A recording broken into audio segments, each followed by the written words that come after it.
صحابي طلبوا مني صينيه مكرونه بشاميل، وانا لازم طبعا اطلع روح الشيف اللي جوايا واقوم اعملها لهم.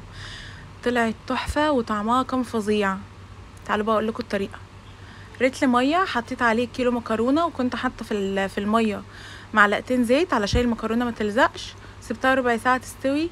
تعالوا بقى نعمل اللحمه. في طاسه عندك حطي معلقه زيت كبيره وانزلي باللحمه. انا هنا كان عندي نص كيلو. قطعت عليه 3 بصلات مقطعاهم كده صغير. بعد كده التوابل بتاعتك بقى ملح وفلفل وكمون كزبره ومكعب ماجي. حطي البهارات اللي انتي تحبيها في اللحمه.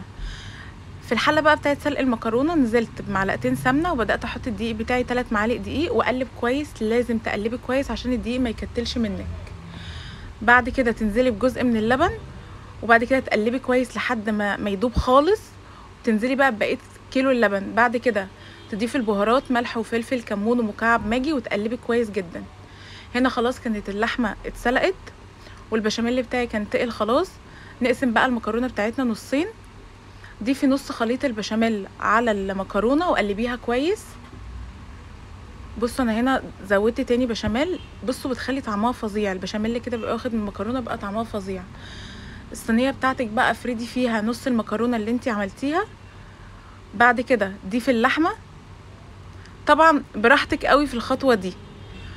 بقيه النص كيلو المكرونه التاني ضفت عليه بقيه البشاميل برضو وبدات ارصه في الصينيه. بصوا كان تحفه، كان شكله اصلا فظيع. وبقيه البشاميل اللي حطيته على المكرونه وبدات اسويه كده كويس. وكان عندي شويه جبنه شيدر بدات احطها على الوش كده. عايزه اقول لكم ان ريحه البشاميل بس كانت فظيعه وتوديكي بجد في حته تانية. هنا بقى دخلتها الفرن على درجه حراره 180. كنت مولعه الفرن قبلها وسايباه يسخن.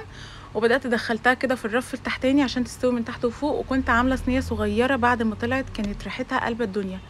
بجد اسهل مكرونه هتعملوها. تحفه.